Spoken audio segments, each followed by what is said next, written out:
nous allons parler aujourd'hui, notre atelier, c'est sur l'adaptation au décret tertiaire et sur ses enjeux budgétaires et stratégiques pour les ESMS. Donc, très rapidement, je me présente. Donc, je suis Joseph Ezimota, conseiller technique gestion, tarification à l'UNIOPS depuis quelques années. Donc, sur le volet gestion de tarification sur tous les secteurs que couvre l'UNIOPS, donc santé, handicap, petite enfance et tout le reste des secteurs. Donc, je vais animer en fait cet atelier avec nos intervenants, donc de grosses pointures hein, sur le secteur, sur le décret tertiaire. Donc, ils y connaissent super bien. Vous aurez le temps de le remarquer. Donc, ensemble, nous allons décortiquer les enjeux, les défis et surtout les opportunités qu'offre ce décret-là. Donc, pour vous dire comment ça va se passer, très rapidement, nous allons, dans un premier temps, suivre les présentations, donc les présentations de nos différents intervenants. Et à la suite, nous allons procéder aux questions. Donc, sans plus tarder, je vais passer la parole à Monsieur Richard Huet de l'ANAP qui va lancer la présentation. Merci. Bonjour à tous. Richard Huet de l'ANAP. Je vais vous présenter très rapidement l'ANAP, même si je pense que beaucoup de gens maintenant connaissent un peu l'ANAP et savoir à quoi cette agence sert concrètement. Et après, je vous ferai un débrief très le plus simple possible sur la réglementation autour du décret tertiaire pour vous situer ça un petit peu dans la suite des différentes réglementations qui existent sur la question énergétique depuis 2014. Mais je vais le faire le plus simple possible parce que sinon je vais vous perdre puisque ça reste quand même un texte de loi.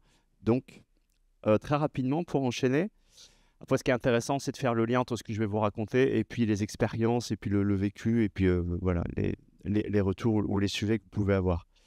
Par contre, là, il faut que je mette mes lunettes. L'écran est tout petit. Donc, je ne suis pas habitué à travailler avec l'écran dans le dos, en fait. Donc, c'est particulier. L'ANAP est une agence nationale. C'est une agence qui est là pour la performance des établissements sanitaires et médico-sociaux, qui est située à Paris. On couvre tout le secteur sanitaire, médico-social, les EHPAD. Et notre mission, c'est de produire, autour de 6 pôles d'expertise, de produire des outils qui permettent aux professionnels sur le terrain de gagner du temps, d'avoir des ressources. Et puis, on fait aussi, donc vous voyez les 6 pôles, hein. Donc on est sur le numérique, sur les prises en charge, sur l'investissement. Ce que je n'ai pas dit au début, donc moi je suis expert développement durable, hein. Donc je suis vraiment dans le pôle développement durable, autour de sujets qui sont des sujets de comptabilité carbone, autour de l'énergie.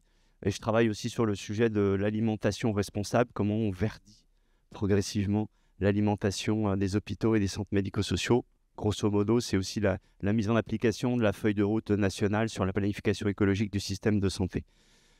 Tout ça, vous l'aurez, je pense que les PowerPoints seront accessibles, donc je vais pas y revenir. Et on a aussi 3 départements support qui nous aident en fait à transformer le contenu en des choses qui sont attrayantes, lisibles, accessibles. Ce qu'il faut savoir aussi, c'est qu'on a de la matière, de la ressource, des outils, mais qu'on fait aussi de l'accompagnement sur le terrain, que ce soit sous forme collective ou individuelle. Donc, sur le sujet qui me concerne directement, le développement durable, on a lancé 2 appels à manifestation d'intérêt sur des accompagnements, des appuis de terrain d'aider. Donc, les 2 sont clos. Mais ce qui nous permet, grosso modo, sur les 2 appels, d'accompagner 1200 établissements en France sur la construction d'une démarche et d'une stratégie de développement durable.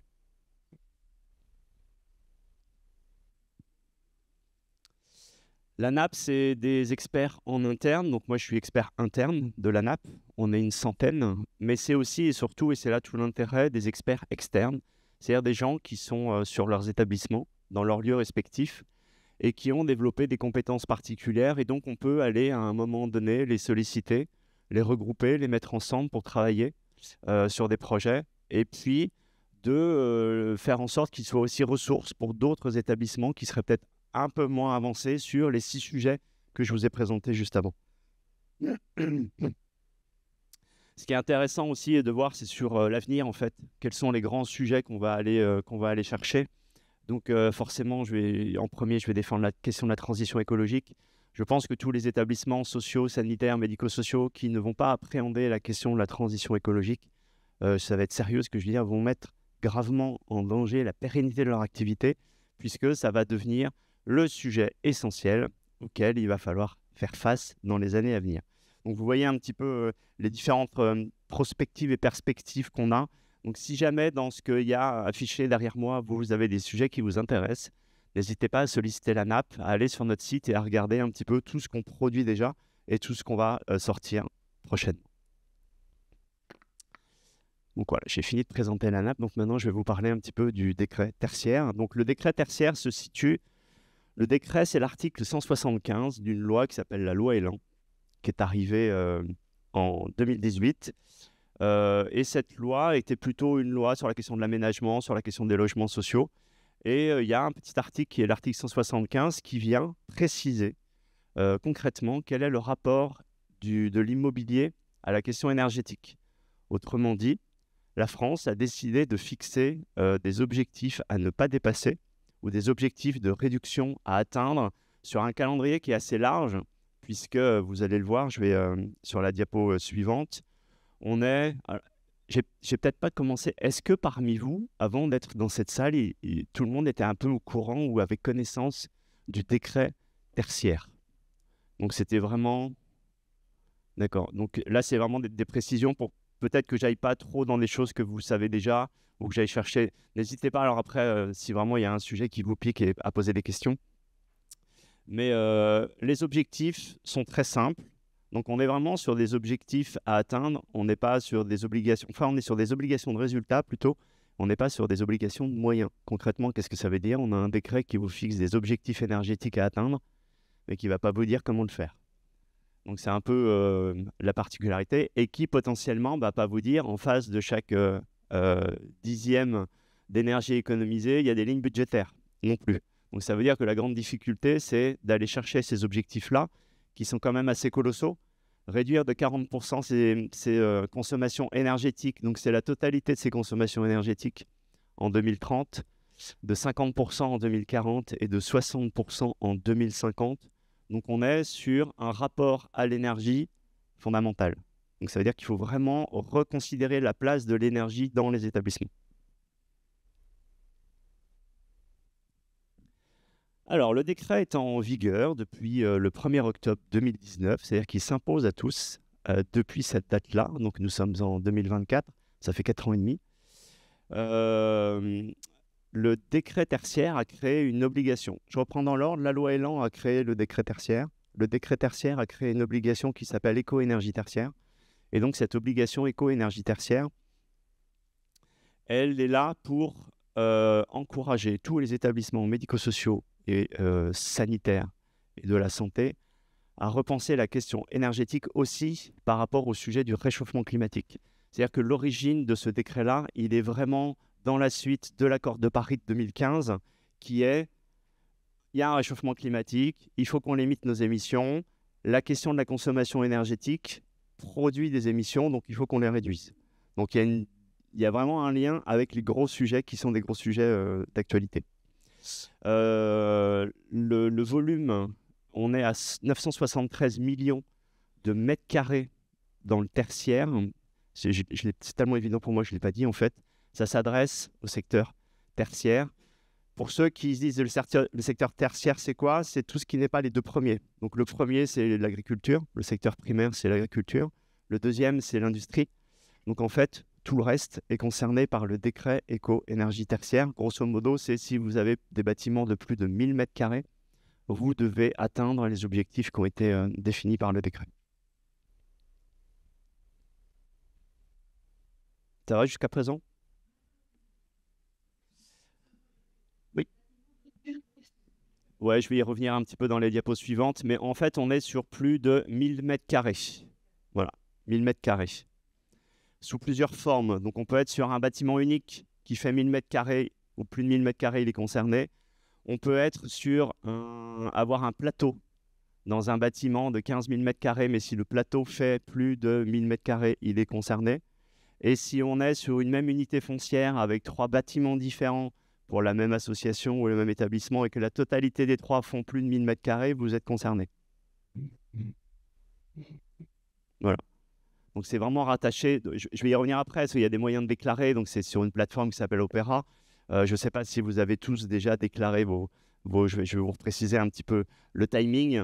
Et voilà, c'est assez fastidieux, mais c'est obligatoire. Donc, on est sur des déclarations. La première déclaration devait avoir lieu en 2022.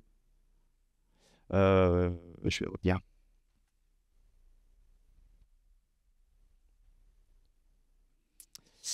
Comment on fait? C'est relativement simple et un peu compliqué parce que ça prend du temps en fait. Et souvent, on n'a pas structuré des remontées de données dans les associations médico-sociales, dans les établissements sanitaires. Les remontées de données énergétiques ne sont pas forcément automatisées parce qu'il faut aller déclarer la totalité de ces données énergétiques, que ce soit sur le chaud, le froid, la production de l'eau chaude sanitaire, la ventilation. On est vraiment sur, à partir du moment où vous avez quelque chose qui consomme de l'énergie, il faut aller le chercher. Et donc, il faut souvent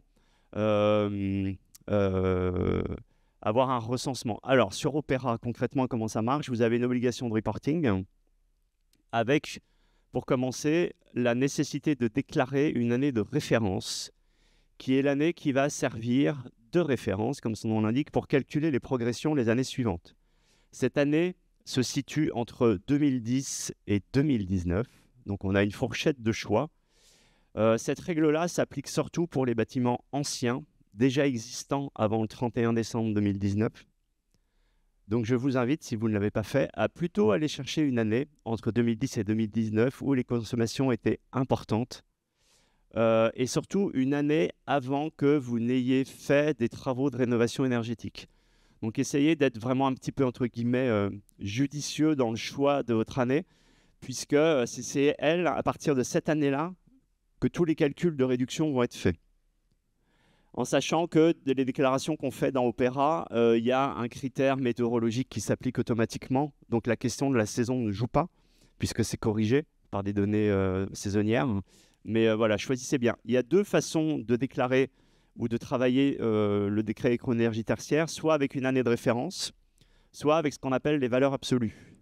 Les valeurs absolues, donc le décret qui concerne les bâtiments médico-sociaux et sanitaires est sorti le 14 mars. Donc on a des données de référence, mais qui s'appliquent plutôt sur des bâtiments neufs ou sur des bâtiments ultra rénovés. Pourquoi? Parce que les valeurs absolues sont construites sur ce qui se fait de mieux sur le plan immobilier actuellement. Donc si vous partez de ça alors que vos bâtiments sont anciens, ça va être compliqué de réduire, ne serait-ce même de 5%. Donc vous avez ces 2 possibilités-là, soit année de référence et de déclarer après sur Opera, soit de choisir une unité, enfin la question des valeurs absolues. La règle de base est de déclarer le 30 septembre de chaque année vos consommations de l'année suivante. Vous pouvez déclarer du 1er janvier au 31 décembre, mais vous pouvez aussi choisir le mois de démarrage. J'ai vu cette question-là une fois dans une présentation où quand on a des abonnements, par exemple énergétiques, qui ont commencé chez un prestataire en février, on peut déclarer sur Opera à partir du mois de février. Et par contre, il faut vraiment avoir 12 mois de durée. Le calendrier, il est relativement ancien, déjà bien entamé. Donc on est sur des déclarations qui devaient avoir eu lieu le 31 décembre 2022 pour la déclaration de l'année de référence, des consommations de 2020 et des consommations de 2021. Donc là, c'était un gros travail de lancement sur la plateforme. Et puis, l'échéance suivante était au 30 septembre 2023 avec les consommations 2022 et ainsi de suite. Donc, on est vraiment sur chaque fin septembre, déclarer les consommations énergétiques de l'année précédente. Le premier contrôle et la première vérification aura lieu à la fin de l'année 2024, puisque les données vont être analysées et c'est à partir de ce moment-là que peut-être, potentiellement, soit, je parlerai des sanctions, je pense juste après, soit si vous n'avez pas déclaré, soit si vous n'êtes pas inscrit sur la plateforme, soit si vous n'avez pas mis, parce qu'il ne s'agit pas uniquement de mettre en place une déclaration de vos données énergétiques, il faut aussi mettre en œuvre un plan d'action de réduction. Donc, les sanctions s'appliquent sur ces différentes étapes-là. Donc, le calendrier, il est assez finalement inscrit dans le temps. Et en 2031 seront vérifiées toutes les données entre l'année de référence et l'année 2030 pour voir si, globalement, à l'échelle nationale et par SIRET, vous avez respecté la baisse de 30%, et ainsi de suite. Donc, chaque année suivant la fin de la décennie, il y a un contrôle qui est fait. Alors, il y a des sanctions qui sont multiples et qui s'adressent à plusieurs étapes. C'est-à-dire que le premier niveau d'étape, c'est si vous n'avez pas respecté la loi parce que vous avez des bâtiments de plus de 1000 m² et que vous n'avez pas déclaré. Donc là, vous avez un premier appel à l'ordre qui peut être fait par le préfet. Et ce premier appel à l'ordre va vous donner l'injonction de vous mettre à jour sur un délai de 3 mois. Et si au bout de 3 mois, vous n'avez toujours pas déclaré, il y a ce qu'on appelle le name and shame, c'est-à-dire qu'il y a une liste qui sera publiée, voilà, et qui peut mettre en question votre réputation, puisque c'est le principe de name and shame, et donc une liste où sont diffusés tous les mauvais élèves, en fait.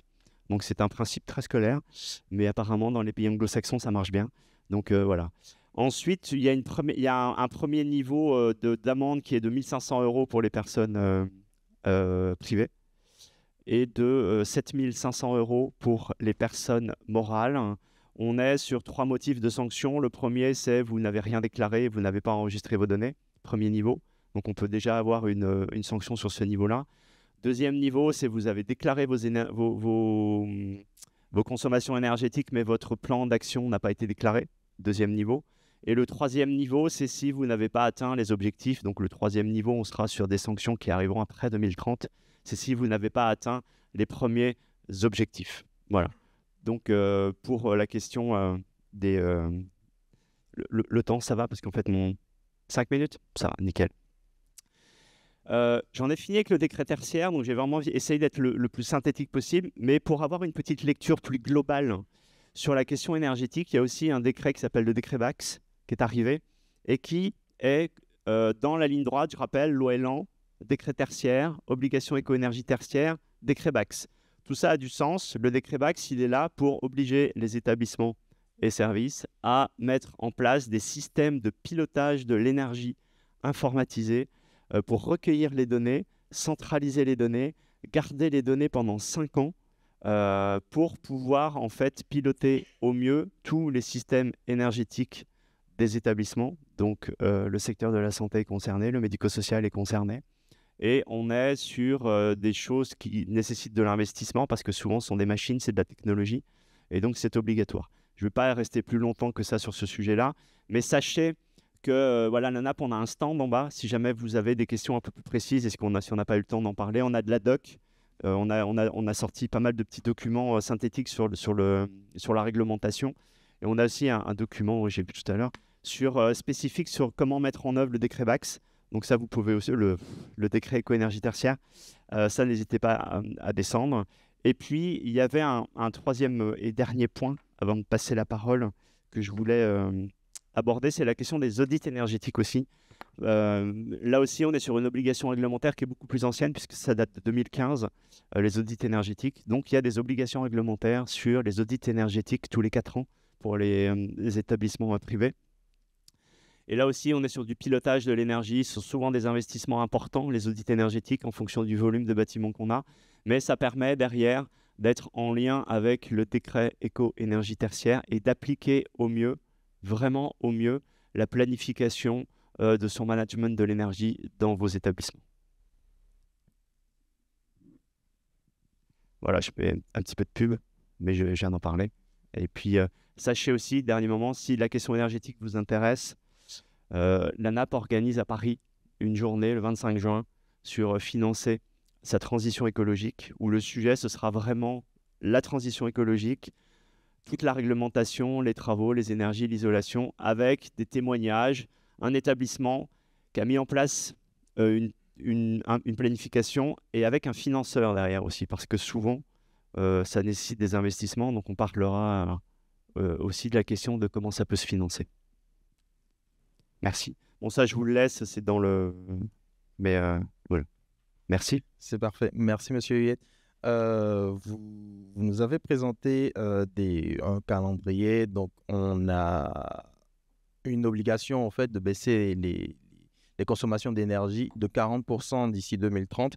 On a un premier contrôle en fin 2024. Est-ce que vous avez comme l'impression réellement que les associations, enfin, que les établissements prennent la mesure de la chose? Est-ce que vous avez vraiment comme l'impression qu'ils se rendent compte que d'ici 2024, il y a des enjeux à tenir par rapport à ce décret tertiaire? Bah, oui, il y en a, c'est une loi. Donc forcément, on est tenu de la respecter, en théorie. Après, en avoir conscience, oui, je pense qu'énormément de gens en ont conscience, beaucoup de gens connaissent. Après, la question, c'est comment on agit, en fait. C'est-à-dire, c'est comment on transforme cette obligation réglementaire comme quelque chose de positif. Parce que travailler sur la question énergétique, c'est aussi travailler, je disais dans ma présentation, je suis aussi moi, spécialisé sur la comptabilité carbone, sur les bilans carbone. Quand on travaille la question énergétique, on réduit ses émissions de CO2. Donc on a une vraie porte d'entrée, mais la question c'est, est-ce qu'on a les personnels et les professionnels qu'il faut en interne pour piloter ça? Parce que c'est des techniques, c'est des apprentissages, c'est du management, il faut sensibiliser les niveaux de décision, les niveaux intermédiaires de décision, les techniciens, les agents, enfin, il faut aller chercher vraiment tout le monde. Et puis après, il y a vraiment le gros nerf de la guerre, c'est le financement. C'est comment on va mettre tout ça en œuvre. Effectivement, c'est comment est-ce qu'on le met en place, comment est-ce qu'on s'adapte réellement. Donc, nous avons Madame Berry, donc, qui est directrice patrimoine finance de l'association Acolea, qui va nous permettre en fait de comprendre un petit peu comment est-ce que l'association Acolea s'est adaptée ou a commencé à s'adapter au décret tertiaire. Je vous laisse la parole. Alors, c'est bon. Donc, Acolea, tout d'abord, je vais vous présenter donc l'association. On est une association lyonnaise. Voilà, donc rapidement l'association et comment du coup nous on a commencé à mettre en œuvre l'application du décret tertiaire. Donc rapidement l'histoire d'Acolea. Acolea, c'est une association récente de 2019 qui est née de fusion de 2 entités plus une troisième en 2022. Et donc on a créé en 2024 au 1er janvier de cette année donc Acolea Développement. Donc si ça vous intéresse d'avoir les informations sur Acolea, voilà, je vous ai mis le site internet, l'ensemble des établissements que vous retrouverez en ligne. On a 5 secteurs d'activité et un centre de formation donc, qui est démarré en 1er janvier 2024. Donc on a un secteur petite enfance, donc on gère 37 crèches. Donc là on est vraiment voilà, sur le pôle petite enfance. Donc un réseau de crèches pour des familles. Et après, on a 4 secteurs donc, des établissements sociaux et médico-sociaux, donc ce qu'on appelle du secteur habilité. Donc, notre plus gros pôle, c'est la protection de l'enfance. On a un pôle et protection de l'enfance, donc rapidement, on accueille de 3 jours jusqu'à 18 voire 21 ans des jeunes dans différents types d'accompagnement. On a un pôle habitat inclusion, donc là sur le secteur adulte, avec des portes d'entrée vraiment sur l'hébergement, justement, et les logements sur la métropole de Lyon. On a un pôle qui est justice des mineurs, donc là, un CEF, un CER, et puis un service d'alternative au placement. Et on a le pôle donc médico-social, qui est l'entité fille du groupe Acolea. Donc là, on est sur le secteur personnes en situation de handicap, donc des enfants handicap avec troubles autistiques et puis des adultes sur les lieux de vie. Donc aussi beaucoup d'hébergement en foyer d'accueil, foyer de vie. Rapidement, accolé à notre mission, donc voilà, donc l'accompagnement éducatif, social, médico-social. Hein. En quelques chiffres, c'est le rapport d'activité 2022. On est basé uniquement sur le département du Rhône et la métropole de Lyon, donc sur le département 69. La métropole le 69, pour ceux qui ne connaissent pas, la particularité depuis 2015 d'avoir la métropole de Lyon qui a toutes les compétences départementales. Donc tout ce qui est financé par les départements donc, dépend de la métropole de Lyon. Et tous nos autres établissements qui sont basés sur le département du Rhône sont restés financés par le département du Rhône. On a accompagné plus de 6000 enfants, adolescents et adultes. On a 1400 professionnels qui se répartissent, on va dire, dans 110 établissements d'accueil et services. En 2022, on avait 282 logements en location, mais à disposition des publics. On a, j'ai dû le mettre sur la slide suivante, on a à peu près 100 000 mètres carrés habitables. Alors en patrimoine, la plupart en patrimoine, à peu près à 80% en patrimoine propre. En chiffre d'affaires, donc plus de 92 millions l'année dernière. Le rôle du siège, donc moi je suis directrice du pôle patrimoine finance. Donc on a des professionnels au siège qui accompagnent les établissements au quotidien, ressources humaines, comptabilité, finance, la gestion administrative générale, la gestion administrative des bâtiments et les suivis de travaux, ce qui nous concerne aujourd'hui. Les achats, on a développé, ça fait 1 an, on a créé un service achat centralisé. L'informatique et un service développement communication. Dans notre projet associatif, donc qui est récent évidemment, puisque l'association est récente, on a un projet associatif 2021-2026. Et dans les grands axes que j'ai évidemment raccourcis, développer des nouveaux partenariats, donc rechercher des financements pour les projets, donc entre autres pour le décret tertiaire, mais d'autres projets évidemment. Penser aussi les dispositifs de demain, donc ça c'est améliorer la prise en charge selon les besoins des publics. S'engager dans nos métiers, pour nos métiers, plaidoyer pour une meilleure reconnaissance et un travail et un engagement global pour la qualité de vie au travail. Donc ça, c'est ce qui évidemment concerne nos salariés. Et puis valoriser les actions de terrain, donc aider, faciliter toutes les initiatives. Donc sur le pôle patrimoine finance, voilà, je vous ai fait rapidement les missions du pôle. Donc on assure la gestion patrimoine de l'ensemble du groupe Acolea. L'administration générale, donc les achats centralisés, la comptabilité et le contrôle de gestion. Donc, ce qui permet d'avoir un regard évidemment sur le patrimoine, la synthèse de notre patrimoine et puis évidemment tout ce qui est financement et recherche de financement si nécessaire. Bon, ça je vais passer, tout le monde connaît. Qui finance quel secteur? Voilà, donc on a une multiplicité de financeurs.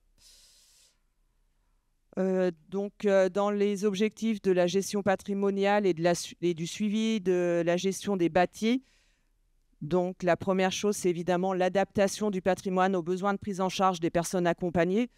On a un patrimoine qui peut être vieillissant, qui est issu évidemment en partie notamment sur la protection de l'enfance, qui est issu de dons ou legs ou achats à des congrégations religieuses, donc des bâtiments, des gros bâtiments, qui aujourd'hui, effectivement, peut nous causer, en tout cas, de la réflexion pour adapter, que ce soit pour la mise en accessibilité aussi, ou pour la réduction des consommations énergétiques. Donc, on tient une commission patrimoine, j'anime une commission patrimoine, donc avec la direction générale et des membres du conseil d'administration à peu près toutes les 6 semaines, qui permet de donner les orientations aussi de notre stratégie patrimoniale. Évidemment, avec tout ça en lien avec nos directeurs d'établissement. On prépare, on suit et on réceptionne donc tout ce qui est gros chantier, construction, réhabilitation, mise en sécurité, accessibilité. Et puis, on anime aussi la mise en œuvre des obligations réglementaires liées au bâti, dont celles qui nous concernent ce matin. Je passe sur les points que monsieur a évoqués.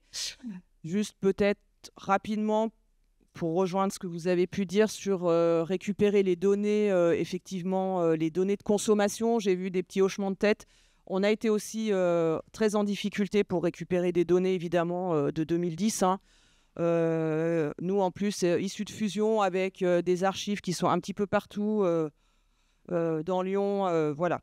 Donc, on n'est pas allé rechercher trop loin parce qu'on avait des vraies difficultés. On a changé évidemment de fournisseurs aussi. Et puis les fournisseurs, j'allais dire en 2000, jusqu'à il n'y a pas si longtemps, on n'avait pas forcément de plateforme accessible avec toutes nos données.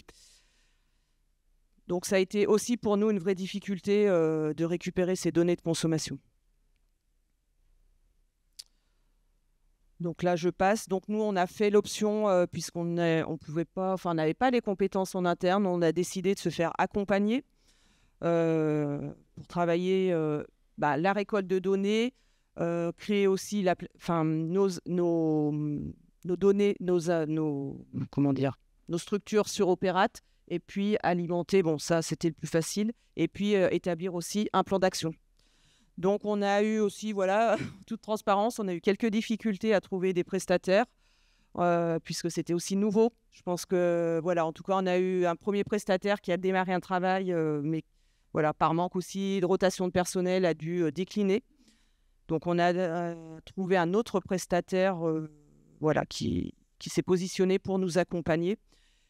Et pour le coup, nous, on a du coup lié le décret tertiaire et l'audit énergétique parce qu'on était aussi, c'était l'année aussi où on devait restituer nos audits énergétiques. Donc, on a fait, on va dire, d'une pierre deux coups avec le cabinet. Donc là, je vous ai noté la méthodologie qui a été déployée avec donc l'aide du cabinet. Donc, consolider les factures énergétiques 2021. Donc, on a aussi pas mal échangé avec l'Adréal pour savoir exactement comment on pouvait, pour être bien dans les clous aussi, et aussi au niveau de l'audit énergétique, en fait. On a mis à jour donc des diagnostics en fait, réalisés sur les 5 bâtiments initiaux, suivant des travaux réalisés et des évolutions envisagées. On a proposé le cabinet donc, nous a proposé des améliorations et des modélisations des impacts. On a sélectionné ensemble les bâtiments supplémentaires à auditer pour couvrir 80% de nos factures énergétiques. Le cabinet donc, a réalisé des diagnostics réglementaires sur les bâtiments sélectionnés, voilà, sur lesquels, après, évidemment, il nous a rendu les propositions d'amélioration, la modélisation et l'évaluation aussi des impacts. On a présenté les rapports, ils nous ont présenté les rapports déjà au niveau du siège, qu'on a après, en fait, qui ont été présentés en établissement, donc avec les directeurs, évidemment, parce que c'est aussi eux sur le terrain qui sont, je vais dire, les premiers acteurs de la réduction des consommations énergétiques. Et puis, donc après, on a transmis tout ce qui est audit réglementaire, donc à l'Adréal pour tout ce qui est audit énergétique. Et nous, à Coléa, on a assuré l'enregistrement sur la plateforme. Donc, ça a été un travail qui a duré quasiment une année, en fait. Ouais, d'à peu près un peu moins, à peu près 10 mois, en tout cas, sur les 2 volets, donc décret tertiaire, audit énergétique. Donc voilà, là, je vous avais mis un peu la méthodologie audit et diagnostic. Donc, on avait l'audit réglementaire, la méthode d'échantillonnage par activité, donc ça qu'on a vraiment fait valider aussi par l'Adréal. Et puis l'analyse des périmètres assujettis au décret tertiaire. Donc, ce qui a donné un périmètre commun et on a sélectionné des diagnostics énergétiques complémentaires. Voilà un petit peu la frise avec le cabinet. Donc, ça a démarré, voilà, la première réunion, c'était en septembre 2022. Et en fait, ça a duré jusqu'en juin, même quasiment juin 2023 pour saisir sur la plateforme Opérate. Yeah.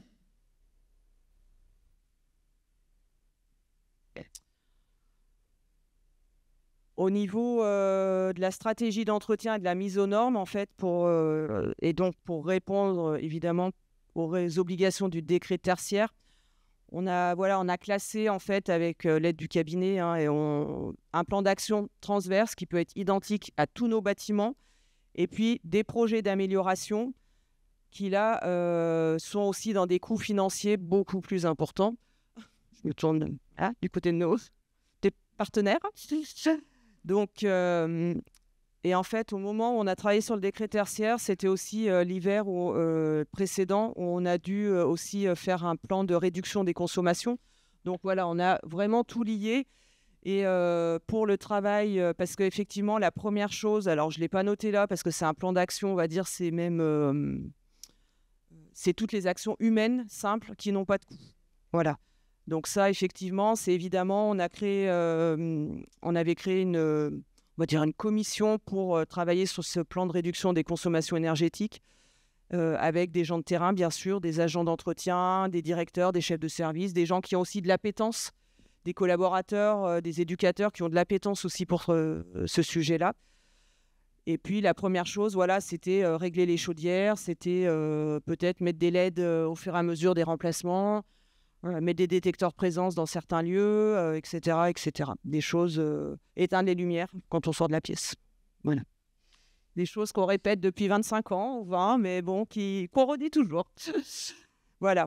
Donc, au niveau des plans d'action transverses, là, sur des choses un petit peu plus techniques et qu'on déploie, en tout cas, qui est transverse à tous nos sites et sur lequel il faut vérifier si c'est fait ou pas fait et si c'est nécessaire de le faire aussi, parce qu'on n'a pas tous le temps le même mode de chauffage. Donc, désembuer les réseaux de chauffage, calorifugé les points singuliers de distribution. Ça, effectivement, on en avait déjà pas mal fait dans les années 2015. Mais là, on en a refait parce qu'on s'est rendu compte effectivement qu'il y avait des endroits où ça n'avait pas été fait et pour lequel on peut obtenir des choses à 1 euro avec des aides à 1 euro. On en a fait encore sur 2023 en fait. Installer des vannes thermostatiques. Pareil, c'est des choses qui sont faites au fur et à mesure des années, mais qu'il faut quand même aller pointer pour voir les établissements sur lesquels on doit axer ce travail-là. Des choses basiques aussi qui ont été repérées lors des visites, c'est désencombrer les radiateurs, par exemple. Entretenir les VMC. Optimiser aussi les puissances électriques souscrites. Donc ça, c'est quelque chose qui n'est pas forcément évident à faire pour nous, voilà. Mais on se rend compte qu'on a justement, en récupérant toutes nos données. Et puis maintenant, on a travaillé aussi, on a 95%, on n'a qu'un seul fournisseur. Et du coup, ça nous permet d'avoir toutes nos données. On s'est rendu compte qu'on avait des gros établissements en fait où on avait des consommations qui étaient des souscriptions de compteurs qui étaient beaucoup trop élevées par rapport à nos consommations. Donc en fait, ça fait aussi baisser les coûts aussi. Remplacement, les éclairages, j'en ai parlé. Sensibiliser les usagers. Donc c'est aussi tout un travail avec nos usagers parce que nous, on accueille beaucoup de mineurs et c'est aussi les adultes de demain. Donc il faut aussi qu'on les sensibilise sur ce sujet-là. Je passe rapidement sur les projets d'amélioration. Donc là, on est plus sur des choses plus méta, on va dire, et plus à planifier effectivement sur les années à venir. Intégrer l'amélioration de la performance énergétique dans tous les projets de travaux, parce qu'on sait qu'on a des travaux qui vont arriver de rénovation, etc. Ce n'est pas forcément des choses sur lesquelles on mettait l'accent jusqu'à maintenant. Donc ça, c'est vraiment... ça fait partie du cahier des charges. Le décret BAC que M. Huet a parlé. L'isolation thermique de l'enveloppe, à l'amélioration des moyens de production de chaleur. Donc, on commence à réfléchir à installation photovoltaïque. Notamment, on est en train de travailler sur un parking. On a un très grand parking, puisqu'on va aussi avoir des obligations là-dessus. L'installation solaire hybride. Voilà, un peu des choses plus méta. Et pour terminer, les opportunités, pour rebondir sur ce que vous avez dit, effectivement. Donc, effectivement, il y a eu des contraintes, on a eu des difficultés. On sait que faut l'animer tout le temps, mais en tout cas, à Acoléa, on souhaite l'intégrer dans la démarche de responsable, en fait, dans le cadre de la RSO. La RSO qui est l'axe 6 de notre projet stratégique sur la gestion patrimoniale et économique. Donc, c'est vraiment, c'est marqué dans le ferro. Développer la stratégie du patrimoine aussi. Donc ça a démarré depuis la fusion, on va dire, depuis 2019. Donc, élaboration d'une cartographie énergétique et patrimoniale. Comparer aussi et analyser la performance énergétique par bâtiment. Donc, comme je vous disais, nous, on a déjà une cinquantaine de propriétés, plus quelques gros bâtiments de plus de 1000 m² en location. Donc, on est à peu près à 60, 65 que bâtiments, pas des logements diffus. L'élaboration des budgets de travaux aussi, avec un calcul de retour sur investissement. L'élaboration des plans pluriannuels d'investissement et l'optimisation des budgets. Et bien sûr, la recherche de financement diversifié, puisque effectivement, on sait très bien que nos financeurs, en plus avec la conjoncture actuelle qui est difficile aussi, mais on sait que nos financeurs vont pas nous accorder des centaines de milliers d'euros pour rénover nos bâtiments. Donc, en tout cas, on commence aussi à travailler à la recherche de financements diversifiés pour financer ces travaux. Voilà, et pour finir, c'était une petite image rigolote. L'objectif, moins 40. Voilà. Merci. Merci, Madame Berry. Vous nous avez fait une présentation bien pratique, en fait, sur ce décret-là. Moi, j'ai retenu les petites actions qu'il faut faire, donc éteindre la lumière. Bon, ça, on l'a suffisamment entendu avec mes parents, même si on ne le prenait pas forcément au sérieux. Mais voilà, j'ai aussi entendu vers la fin que vous parliez de la recherche de financement. Et effectivement, c'est indispensable, en fait, quand on est sur des travaux beaucoup plus grands, sur de l'isolation. Est-ce que vous avez comme l'impression qu'il y a suffisamment d'offres, en fait, pour diversifier vos financements? Est-ce que vous avez des propositions d'institutions? Est-ce que ça arrive souvent, ça? Vous en avez beaucoup? Alors, je pense qu'on a, enfin moi en tout cas, j'ai pas toute la connaissance des offres possibles, ça c'est sûr. Donc là, nous on travaille avec des aides ANA aussi, notamment on est sur l'humanisation d'un CHRS. Donc en fait, il y a des crédits dédiés par l'ANA. Donc on travaille avec la DDT en local et l'ANA. Et après, effectivement, je pense qu'il y a des choses pour lesquelles on a besoin d'avoir plus d'informations. Donc on compte effectivement sur nos partenaires financiers aussi. Et puis sûrement aussi sur des partenaires comme l'ANAP aussi pour nous accompagner aussi et nous faire peut-être prendre connaissance des aides potentielles en fonction des projets aussi qui peuvent être différents. C'est parfait. Ça nous permet de faire une transition avec notre troisième intervenante, donc Madame Vitton, directrice de la clientèle personne morale du Crédit Coopératif. Donc, il va nous faire une petite présentation sur l'aspect financier, en fait, et sur l'impact sur le décret tertiaire. Merci. Merci et bonjour à tous. Effectivement, il arrive toujours un moment où on a besoin de financement dans les projets. Alors, je vais faire comme mes collègues de la table ronde. Là, vous présenter d'abord le Crédit Coopératif pour ceux qui ne le connaîtraient pas. Donc, le Crédit Coopératif, c'est une banque coopérative. Donc, le principe, un homme, une voix. Alors, ce qui est assez différenciant au Crédit Coopératif, c'est notre fonds de commerce, puisque nous avons l'habitude de dire que nous sommes une banque de personnes morales. C'est-à-dire que 80% à peu près de notre activité est fait avec des personnes morales, des entreprises, des associations, des mutuelles, des fondations. Et ça, vous connaissez les grandes banques classiques. En général, c'est plutôt des banques de particuliers. Alors, on a également des particuliers dans notre fonds de commerce et notamment beaucoup de majeurs protégés. C'est aussi une spécificité, c'est une clientèle qui doit vous parler. Et quand on dit 80% de l'activité est faite avec des personnes morales, c'est la moitié de cette activité est faite avec le secteur sans but lucratif. Donc, vous voyez, c'est aussi extrêmement différenciant dans le monde bancaire. Donc, on travaille avec beaucoup d'adhérents des URIOPS et je pense avec un certain nombre d'entre vous dans la salle.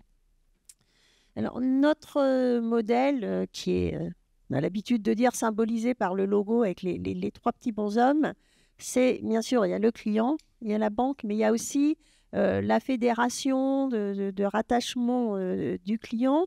Et pourquoi c'est important pour nous? Parce qu'il y a des expertises sectorielles fortes. On ne travaille pas de la même façon avec le secteur de la santé, avec le secteur de la culture, avec le secteur du tourisme, avec le secteur de l'enseignement, etc. Et pour avoir cette expertise pointue sur les différents secteurs et pouvoir accompagner au mieux nos clients, on travaille avec ces têtes de réseau, ces fédérations. Et ça, on le fait depuis 130 ans, puisqu'on a fêté cette année nos 130 ans. Donc, on est installé sur l'ensemble du territoire métropolitain avec 65 centres d'affaires. Et nous avons, vous voyez le nombre de clients, dont 65 000 clients personnes morales. Alors, je vous ai dit 80% de l'activité, c'est des personnes morales, mais en nombre de clients, ce n'est pas 80%, mais simplement, c'est des plus gros clients, bien sûr. Je pense que Coelia a un budget supérieur à un particulier. Voilà, donc en gros, une présentation assez rapide. Hop, là, pardon, qu'est-ce que je fais comme bêtise? Oui, oui. J'avais cliqué au mauvais endroit.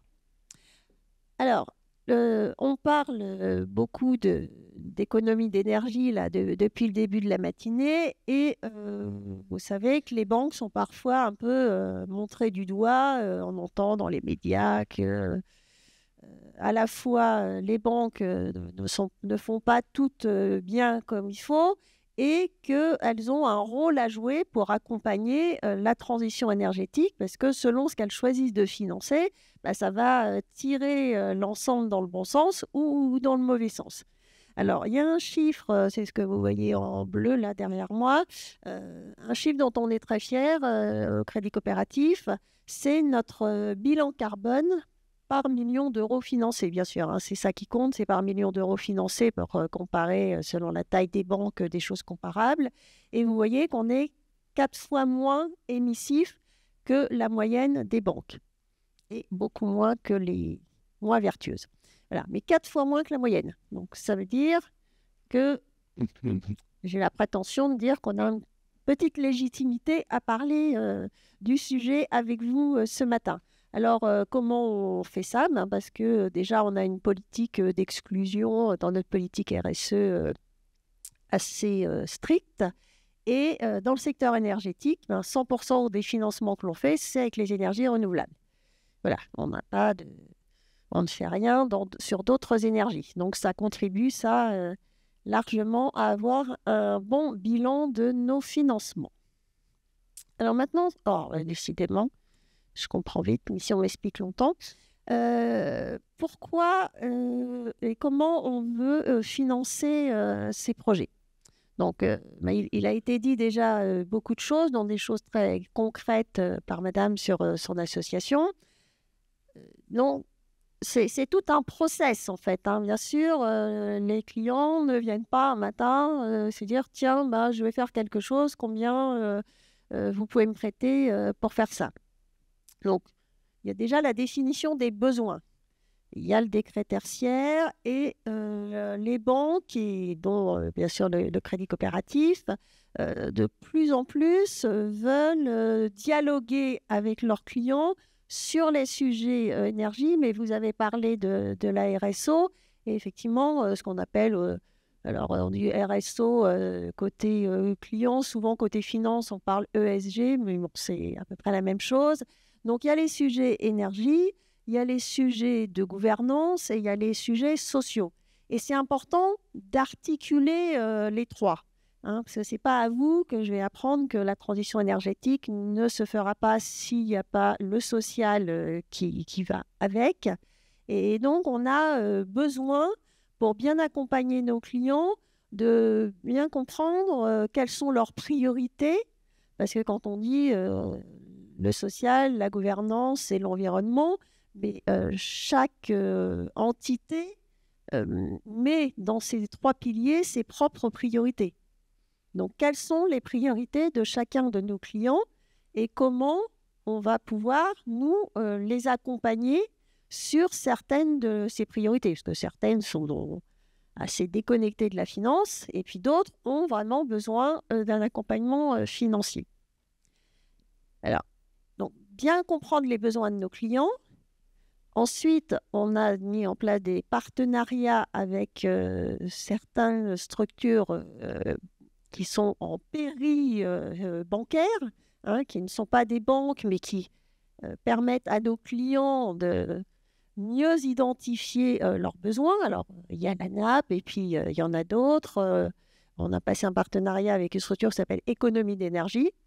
Bon, moi, ils ont choisi un nom qui parle bien.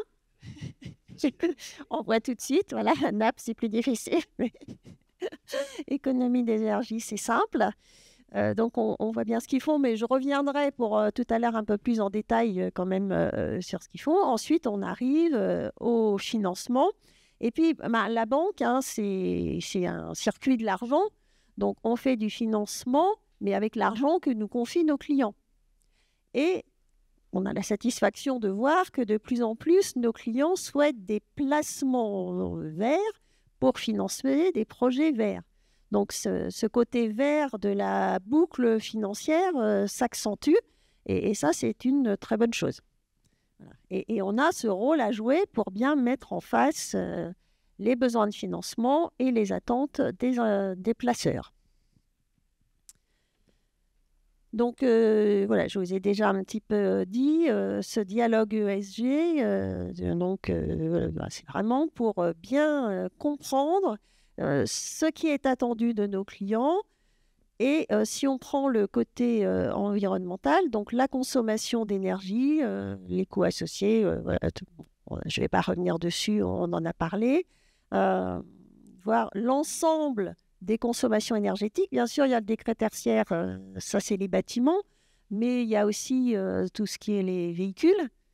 Dans certaines de vos activités, vous avez une flotte de véhicules. Il faut regarder l'ensemble des consommations et le dialogue avec les parties prenantes, internes, externes, donc notamment les salariés, les usagers, vos financeurs, pour aussi essayer de mettre en relation des économies d'énergie avec de l'amélioration du ressenti, du cadre de vie, aussi bien de vos usagers que des salariés. Il y a des rénovations énergétiques qui permettent des résultats très intéressants en termes de ressenti des gens qui utilisent, entre guillemets, les bâtiments. Alors, on rentre dans des schémas, j'espère que vous voyez assez bien, que ce n'est pas écrit trop petit, autrement vous aurez les supports de toute façon. Donc, je vais vous parler du partenaire économie d'énergie. Alors, pourquoi on a passé un partenariat avec certaines structures comme économie d'énergie ou d'autres pour jouer un peu, alors avec des guillemets bien sûr, mais le rôle de tiers de confiance. Dire voilà, si ce partenaire il est validé par un groupe bancaire, c'est sans doute que toutes les due diligence ont été faites pour dire voilà, c'est des gens sérieux, c'est des gens qui ont une capacité de réponse sur l'ensemble du territoire, mais ça ne veut pas dire bien sûr que c'est les seuls qui sont bien. Vous avez peut-être, vous, vos propres partenaires, mais on a beaucoup de clients qui nous disent mais qu'est-ce qu'on fait en fait? Décret tertiaire, tous ces sujets-là, c'est un peu, on est le petit bonhomme et puis devant nous, on a l'Everest. Et qu'est-ce qu'on fait? Comment on aborde? C'est compliqué. Tout le monde n'est pas un alpiniste chevronné. Donc, on s'est dit, c'est pas nous, banquiers, on n'a pas l'expertise pour faire les diagnostics énergétiques. On n'a pas l'expertise pour aller chercher les subventions, on n'a pas l'expertise pour, etc., etc. On a nos expertises, mais ça s'arrête au métier bancaire. Donc, c'est dit, il faut qu'on puisse aller chercher des gens à qui on peut adresser en toute sérénité d'esprit nos clients. Voilà. Donc, j'ai des gens qui sont sérieux, qui ont une capacité de réponse, si on leur envoie 10 clients, ils ne vont pas être débordés, et à qui on va pouvoir envoyer un client de Lyon, un client de Strasbourg, un client de Quimper, etc. Donc voilà pourquoi on a placé cet accord avec ces gens-là, et qui, encore une fois, ne sont qu'un parmi d'autres qui sont très bien, et il y a des acteurs régionaux qui sont très bien et que vous connaissez peut-être. Donc, que fait Économie d'énergie? Ils font des audits sur site, des préconisations de ce qui peut être fait en matière de travaux, d'économie d'énergie, etc.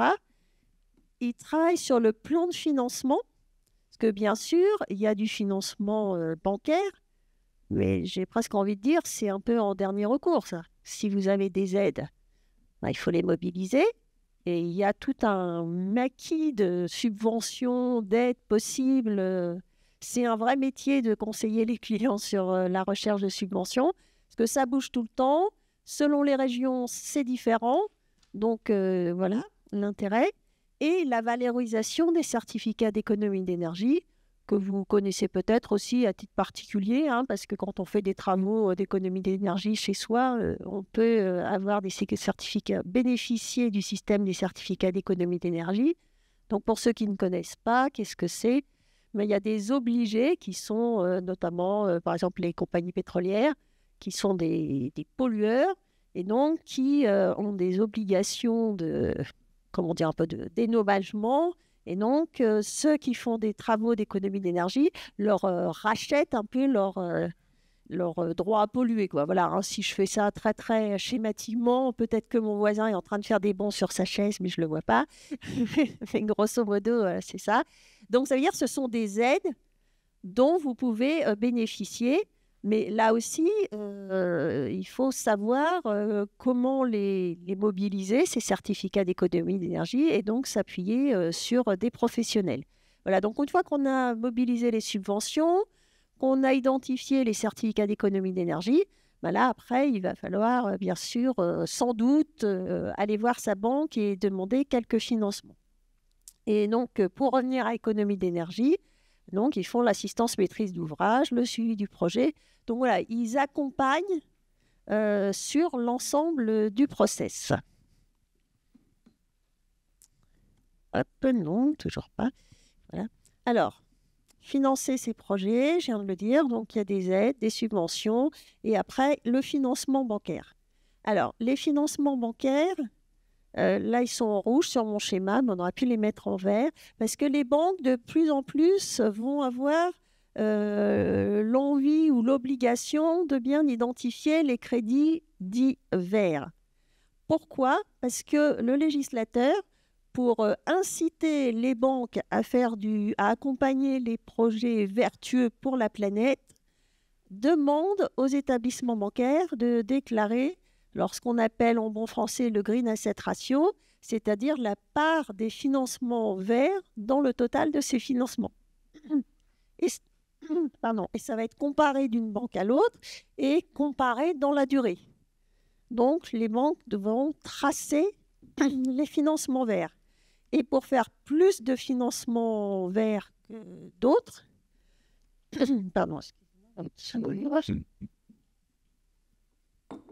eh bien, en général, les taux des financements verts, ils sont un petit peu bonifiés par rapport aux financements classiques. Donc, comme ça, ça intéresse tout le monde. Les clients qui ont besoin de faire des financements pour la rénovation énergétique, pour la mobilité verte, pour les énergies renouvelables, pour la transition d'activité, vous voyez les 4 en bas à droite de l'écran. Donc, ils vont bénéficier de crédits avec un taux un petit peu plus bas que si c'était des investissements non verts. Et la banque va pouvoir comme ça augmenter sa part de vert dans son bilan. Et pouvoir aussi proposer plus de produits de placement vert, des livrets, des comptes à terme, parce que là, on a vraiment une forte demande des clients qui ont vraiment, je vous disais, de plus en plus envie que leur épargne ait du sens et serve la transition environnementale. Et aujourd'hui, malheureusement, on a plus de demandes de placement vert que de financement vert parce que il y a encore un petit peu de décalage, de retard, etc. Sur les travaux de rénovation énergétique. Donc, 2 minutes. Énergie renouvelable, madame en a parlé, effectivement, il peut y avoir des panneaux solaires sur le toit, les ombrières de parking. Dans la grande distribution alimentaire, on fait déjà beaucoup d'ombrières de parking. Vous avez dû voir quand vous allez faire vos courses. Mais il n'y a pas que qui ont des grands parkings. Il peut y avoir un hôpital, etc. Mobilité verte, c'est à la fois les véhicules et les bornes de recharge. Bon, transition d'activité, là, c'est plus dans l'industrie. Ça vous concerne sans doute moins. Et puis, le leasing vert, les véhicules en location longue durée, on fait beaucoup. Là, c'est quelque chose qui fonctionne très bien. C'est les flottes de véhicules vertes et certaines de vos activités, je le disais tout à l'heure, nécessitent des parcs de véhicules assez importants. Donc voilà, on peut financer beaucoup de choses, y compris la part bureau d'études, etc., avec ces prêts, ces financements dits verts. Moi, j'aime bien dire vert et pas green, parce que le mot existe aussi en français, donc autant l'utiliser. en prêt ou en crédit bail ou leasing. Il n'y a pas de différence sur les modalités de prêt. Vous pouvez faire du prêt taux fixe, taux variable, amortissable, avec échéance constante, comme vous voulez. En termes de garantie, on peut prendre les garanties usuelles plus des garanties spécifiques, notamment proposées par BPI. Donc, il n'y a rien de moins qu'un prêt classique, il y a plutôt des possibilités en plus. Et en termes de risque, c'est une analyse de risque classique, mais on sait, par des études qui ont été faites, que plus les clients sont engagés dans une démarche RSO, plus en général on voit que leur modèle économique est solide. Alors, quelle est la poule et quel est l'œuf, je ne sais pas, mais en tout cas, c'est avéré. Voilà, et dernière slide avant de rendre le micro. Excusez-moi. L'apport d'entrée, c'est les centres d'affaires. Je vous ai dit qu'on avait 65 centres d'affaires sur l'ensemble du territoire, dont à Lyon, bien sûr, nous sommes présents. Et c'est votre centre d'affaires ensuite qui va vous orienter vers les différents partenaires, dont Économie d'énergie.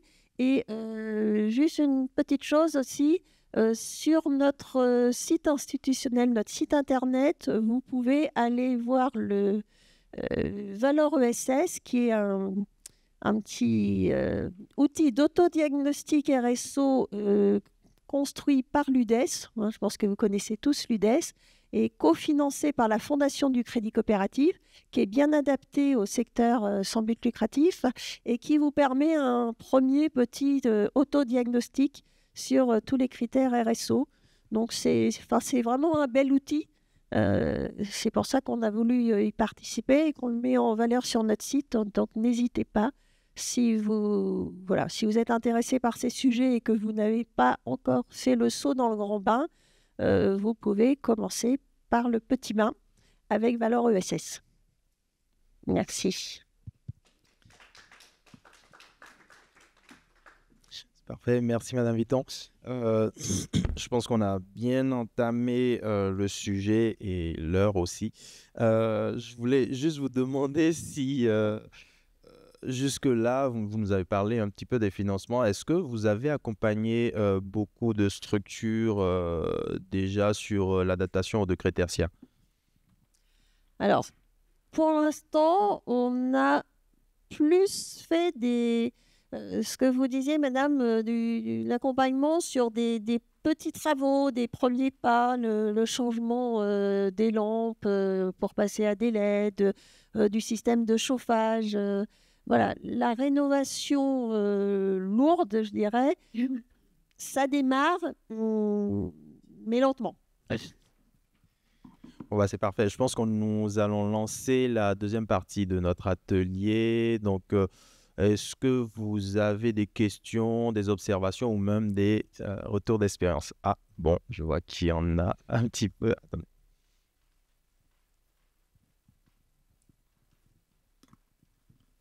Bonjour, Romuald Laby, alors Crédit Mutuel, mais aussi administrateur dans le médico-social. Je vais vous poser une question sur les projets que vous avez autour du photovoltaïque et du solaire. Est-ce que vous êtes dans une logique d'autoconsommation ou de diversification de revenus?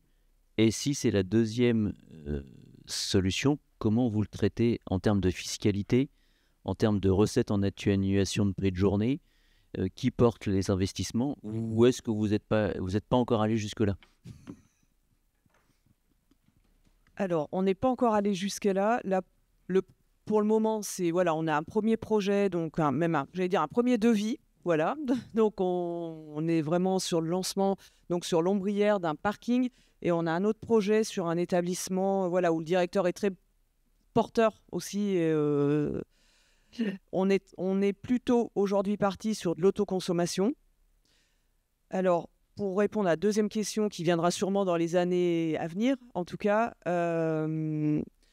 l'investissement, alors on a à Acoléa, notre patrimoine, il a deux on a deux façons d'être propriétaire. Soit effectivement directement l'établissement dans son bilan est propriétaire. Donc là, effectivement, on a un impact direct avec le financeur, on va dire, pour les recettes en atténuation. Soit on a une partie de nos bâtiments qui sont dans le cadre de SCI, en fait, qui sont gérés par des SCI et auxquels, du coup, un loyer, la SCI demande un loyer à l'établissement. Donc ça rentre le loyer dans le prix de journée. Voilà. Donc, on a un peu, il va falloir qu'on travaille en fonction de ces deux choses. Voilà. Pour le moment, on n'est encore pas assez avancé et on n'a pas regardé non plus la fiscalité pour tout ce qui est revente. Si on passe par les SCI, on n'aura pas de difficultés particulières. Voilà. Elles sont... Comment ? Oui, oui. Oui, oui. Voilà, mais en tout cas, ça rentrera dans les déclarations fiscales de la SCI. Voilà. Mais bon, et de l'association, exactement. Mais du coup, sur la partie gestion associative. D'autres questions? Oui.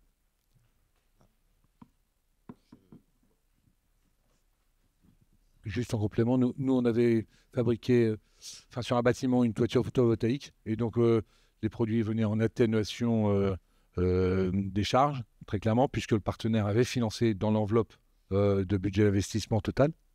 Et donc, il le prenait. Et à ce jour, mais j'ai quitté cette association depuis, il n'y avait pas de fiscalisation dessus. Ça ne veut pas dire qu'il ne devait pas y en avoir payé. Hein. Je reste prudent là-dessus. On encaissait uniquement la rétrocession EDF et qui venait en atténuation de la charge.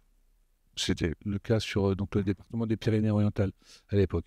Une question, quand on parle de consommation finale, la question derrière, c'est est-ce qu'on a un levier avec l'autoconsommation pour aller réduire nos volumes de consommation achetés, j'entends, ou est-ce que la consommation finale, c'est la consommation de ce que l'on produit et de ce qu'on achète à l'extérieur? Je suis clair? Oui. C'est un peu en lien aussi avec la question de l'autoconsommation. En fait, les grandes installations et les orientations, celles que je connais et sur lesquelles j'ai pu travailler, sont plutôt sur un encouragement à l'autoconsommation en production photovoltaïque en ce moment, parce que en fait, ça rend aussi indépendant par rapport aux évolutions du marché de l'énergie. C'est-à-dire qu'à partir du moment où on a une installation et que l'électricité produite vous sert à vous, elle aura toujours le même prix qui est celui de l'investissement. Sur la question du décret éco-énergie tertiaire, pour être précis là-dessus, il y a une partie qui vient isoler toutes les consommations qu'on a sur les véhicules électriques qui sont ou pas en lien avec de l'autoconsommation électrique, sur de la production autonome d'énergie. On est sur des productions ça dépend. Si on est sur de l'autoconsommation va venir en atténuation de la consommation finale de l'énergie. Sinon, ce qui compte, c'est la consommation déclarée auprès du prestataire ou facturée. Et donc, c'est ces relevés-là qui comptent. Donc, il y a un levier. Il y a un levier à la fois sur la maîtrise de son budget et d'être indépendant du coût de l'énergie, mais aussi d'être autonome par rapport au volume d'énergie. Je précisais dans le projet dont je parlais en 2013, il était plus intéressant de revendre, mais parce que les prix à l'époque n'étaient pas du tout les mêmes, que ce soit l'installation, que ce soit la revente, et qui plus est dans le médico-social. Aujourd'hui, en effet, on est plus centré sur les autoconsommations. Donc, on est clair, si je diminue ma consommation de, soyons fous, de 10%, car je produis 10%, ça participe à l'objectif tertiaire des 40% de diminution à 2030. Oui, si votre année de référence déclarée n'intégrait pas déjà les travaux. Merci. Oui, Gilliard, président d'une grosse association dans le département du Loiret. Moi, j'ai une remarque et deux questions. La première remarque, moi, il me semble important que cette notion de transition, j'allais dire énergétique, on l'intègre de façon plus globale dans nos projets associatifs autour de la transition écologique beaucoup plus large. Je crois que c'est important pour rester uniquement sur ce problème qui peut apparaître technique, mais qui, à mon avis, est profondément politique au sens noble du terme. Donc ça, c'est la remarque. Nous aussi, on a des projets, mais j'ai la chance d'avoir un chargé du patrimoine et des travaux. Donc effectivement, en interne, ça facilite quand même beaucoup de choses.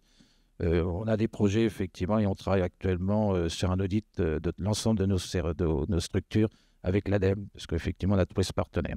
Mais j'ai deux questions.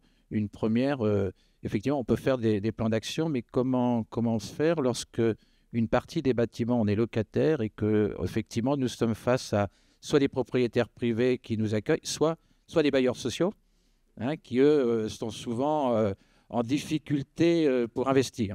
Et là, effectivement, on a beau avoir un plan d'action, il s'avère que nos consommations ne vont pas forcément baisser, puisque une partie de l'action relève des propriétaires et qu'on a beau faire ce qu'on veut, on ne pourra pas respecter les pourcentages qui nous sont assignés.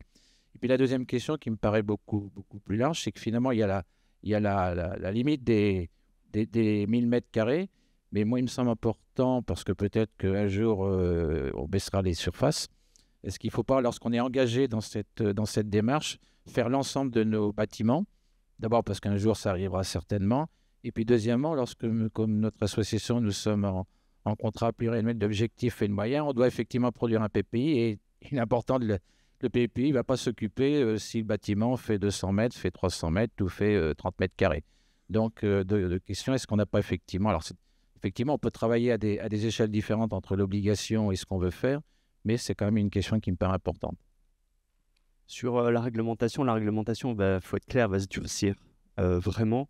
Et pour être dans la question du sens, qui était votre première remarque, effectivement aussi, la question énergétique est une question beaucoup plus globale du rapport à l'environnement qu'on a dans les associations, dans le secteur hospitalier, du rapport à la santé, du rapport aux soins. Donc c'est une petite question, mais c'était la thématique de la matinée. Mais vous avez bien fait de faire cette remarque, c'est-à-dire que, et vous l'avez abordé, on est dans des stratégies de développement durable véritables et globales.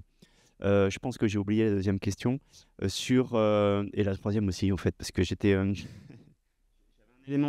un élément de réponse sur, sur propriétaire et locataire. La responsabilité par rapport au décret incombe quand les gens ne se mettent pas d'accord au propriétaire, mais ça ne résout pas les problèmes.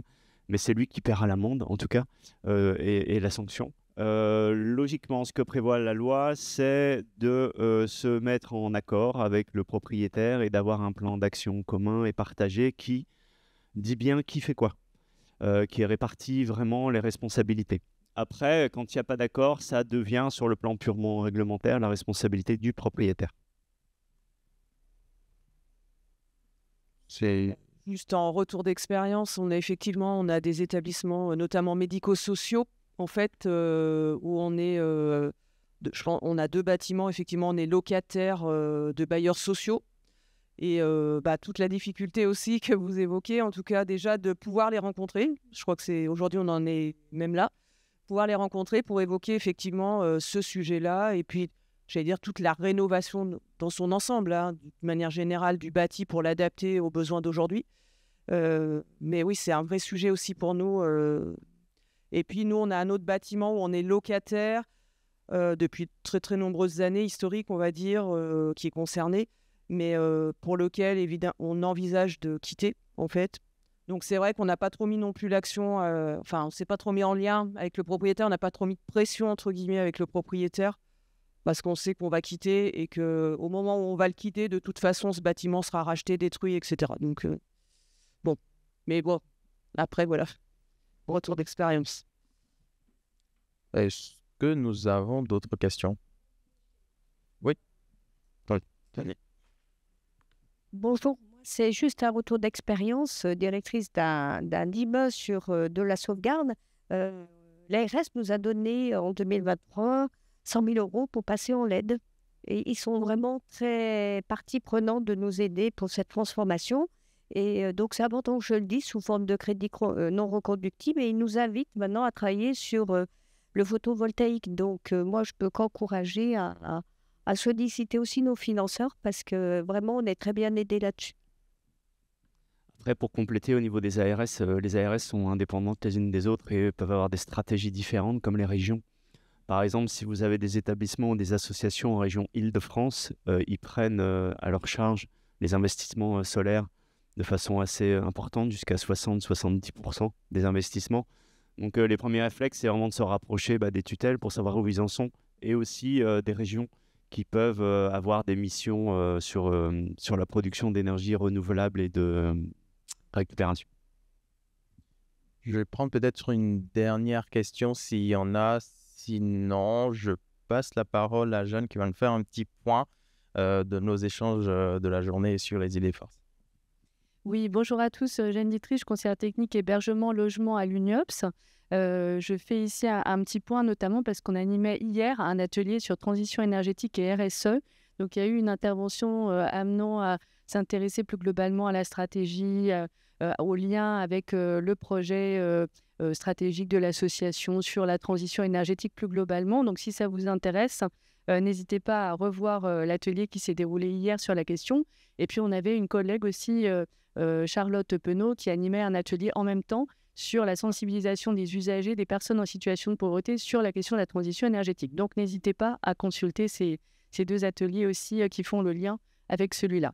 Donc, sur les verbatims et les idées forces, l'idée, c'est que notre vice-présidente Patricia Citruc puisse se faire le relais de ce que vous avez dit en plénière. Et donc, voilà, dites-moi si ça vous va, le retour des idées. Alors, sur le premier verbatim, j'ai retenu la pérennité d'une structure qui n'appliquerait pas le décret tertiaire pourrait être mise en question. Ça me semble être... C'est purement personnel comme remarque. Mais je pense que c'est une mise en garde qu'il faut avoir en tête. Une mise en garde qui s'applique à toutes les entreprises. En fait, tous les grands dirigeants mondiaux, internationaux des entreprises le disent.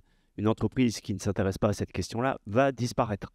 Donc, il n'y a pas de raison qu'on ne soit pas... Et puis après, il y a la question éthique et déontologique. Et en tant qu'acteur du social et du médico-social, si nous, on ne s'intéresse pas au projet, c'est un peu limite. Alors, un deuxième verbatim que j'ai retenu, ce serait « avoir un chargé du patrimoine en interne, ça aide ». Ça, c'est une autre façon de voir les choses. Alors après, sur les idées forces, si on cherche à se dire une structure qui voudrait se mettre en application avec le décret tertiaire, comment elle peut s'y prendre ? Première démarche, savoir si on est concerné ou pas. Est-ce qu'on a une surface de plus de 1000 m² ou pas ? Avec un petit bémol quand même qui est de dire, même si on n'a pas les 1000 m², peut-être que ça vaut le coup quand même de se projeter et de s'intéresser à la question. Faire sa déclaration de consommation énergétique avant le 30 septembre, si possible, de l'année. Bien choisir son année de référence. Apparemment, ça peut avoir un impact sérieux sur les résultats. Avoir en tête que le premier contrôle, c'est fin d'année 2024. Donc, si on se fait un rétro-planning, sachant qu'il faut 10 mois pour la mise en œuvre, c'est un petit peu maintenant, de ce que j'en déduis. Deuxième élément, élément intermédiaire, peut-être trouver un prestataire pour se faire accompagner sur le diagnostic, etc. Alors, j'ai entendu qu'il y avait le partenaire Éco-Énergie qui peut être une piste, mais il y en a d'autres, économie d'énergie. Élément aussi important, se rapprocher de la DREAL pour vérifier la consolidation de ses factures énergétiques et puis faciliter le dialogue avec son financeur et partenaire public, c'est important aussi. Troisième élément, donc mettre en œuvre un plan d'action de réduction en mettant dans le coup aussi le propriétaire, le cas échéant, puisque ça peut être un élément important. Penser à tous les éléments, bâti, parking, véhicule, avoir une conception large de tout ce qui peut être mis en place. Voir aussi comment favoriser la mobilisation, l'engagement de tous en disant que c'est certes des contraintes, mais aussi des opportunités avec... si on s'inscrit dans une démarche RSO, si on voit l'impact sur l'optimisation de ses budgets, l'amélioration du cadre de vie pour les personnes accompagnées, c'est quand même un élément de motivation fort. Et puis ensuite, pour les financeurs à activer, donc côté financeur public, l'ANA, l'Agence nationale pour l'amélioration de l'habitat, l'ADEME, l'ANAP en accompagnement sur l'ingénierie, etc. La DDT, partenaire public important, avoir aussi un regard sur les CEE, les certificats d'économie d'énergie, qui peuvent aider à compléter le budget. Ne pas hésiter à penser à son ARS. J'ai bien retenu les 100 000 € pour passer en LED, c'est quand même intéressant. Et puis sur le solaire, pareil. La région, j'ai vu aussi sur un des slides la Chambre de commerce et d'industrie, qui peut être peut-être un financeur complémentaire, BPI. Et puis ensuite, sur les financeurs complémentaires, donc on a eu l'intervention du crédit coopératif pour non seulement avoir un accompagnement peut-être pour trouver un tiers de confiance, mais aussi sur les prêts relais, les prêts verts et le leasing vert. Et donc, je retiens aussi la journée du 25 juin, comment organiser sa transition énergétique et la financer, et puis le site du Crédit Coopératif pour faire un auto-diagnostic pour ceux qui souhaitent se lancer. Est-ce que ça vous va? Oui, avec cette source de facilité. Ok.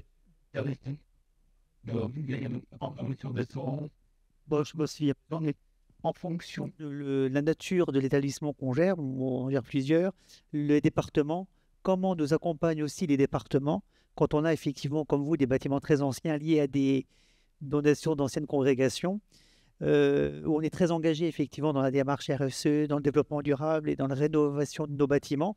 Mais derrière, vous disiez aussi sur l'impact du prix de journée, comment on nous accompagne effectivement les départements dans la rénovation de ces bâtiments. Parce que la question, elle est là, quand vous gérez plusieurs EHPAD, ce qui est entre autres notre cas avec des déficits chroniques malheureusement, comment durablement on va s'engager? Parce que quand on va faire des petites semelles, enfin, des petits pansements, des petites fenêtres, des petites LED et tout ça, je ne dis pas que ce n'est pas important et on le fait, mais il faudrait des plans d'envergure et qu'on nous accompagne concrètement. Alors peut-être que les départements, c'est différent en fonction... voilà, on sait qu'ils ont des difficultés, on sait qu'il y a un transfert de l'État, bon, voilà, c'est comme ça. Mais c'est quand même très compliqué quand on a effectivement 14 millions d'euros, une rénovation d'un bâtiment, c'est à peu près ça. Les banques nous soutiennent, certes, mais à un moment donné, il faut aussi faire recours à l'emprunt. Enfin, vous voyez, tout ça, c'est aussi assez compliqué dans ces démarches-là parce qu'on a une vision, mais après, derrière, comment on est accompagné et quel impact pour les résidents après, notamment pour les EHPAD. Je sais peut-être juste parce qu'il y a un message qui est assez intéressant. On a parlé des économies d'énergie et des éco-gestes. Parce qu'il faut savoir que les éco-gestes, donc des choses très très simples, de faire attention au rapport qu'on a, c'est zéro investissement et ça peut représenter jusqu'à 20% d'économie d'énergie. C'est-à-dire que grosso modo, simplement organiser des associations sur le management des éco-gestes, ça peut vous permettre d'atteindre la moitié, voire 2/3 du premier objectif du décret éco-énergie tertiaire en 2030. Donc c'est zéro investissement, simplement sur quel rapport on a à l'énergie. Pour compléter juste en termes retour d'expérience, l'année dernière, effectivement, quand on s'est vraiment mis en ordre de marche, si on peut dire, par rapport au plan national d'obligation, mais qui rejoint tout ça, sur l'économie d'énergie, en tout cas, les consommations énergétiques ont diminué de 10%. Alors, on peut nous rétorquer, peut-être que l'hiver a été plus doux, etc., etc. Mais bon, en tout cas, voilà, aujourd'hui, on fait une analyse de nos consommations fines, on va dire, et du coup, 10% que des éco-gestes. Et régler la chaudière correctement. Alors oui, il y a peut-être une petite intervention de l'entreprise extérieure, mais voilà. Donc, mais bon, on a fait ça. Mais maintenant, oui, je vous rejoins effectivement. On est aussi dans un contexte difficile économiquement dans nos associations. Voilà, depuis la sortie Covid, on est quand même... on sait que tout le monde est un petit peu... c'est fragilisé. Donc, c'est vrai que, voilà, on se met en ordre de marche, on va faire des plans d'investissement et puis on va voir après, effectivement, tout le périmètre. Mais ça demande aussi, voilà, d'avoir la connaissance et d'avoir du temps humain aussi pour aller aussi à la recherche de tous ces financements, en fait. Il y a de bien choisir parce que le bâtiment commence et tout, parce que le retour sur investissement est très différent d'un bâtiment à l'autre. Bon, je pense que nous allons nous arrêter là parce qu'on a une suite de programmes en fait qui est assez chargée. Donc, merci à vous. J'ai bien aimé le rendu de notre atelier. J'espère que vous aussi et vous aurez accès aux informations. Donc, du coup, le PowerPoint et même l'enregistrement de l'atelier normalement. Donc, vous pourrez revisionner tout ça. Merci à vous et bonne suite.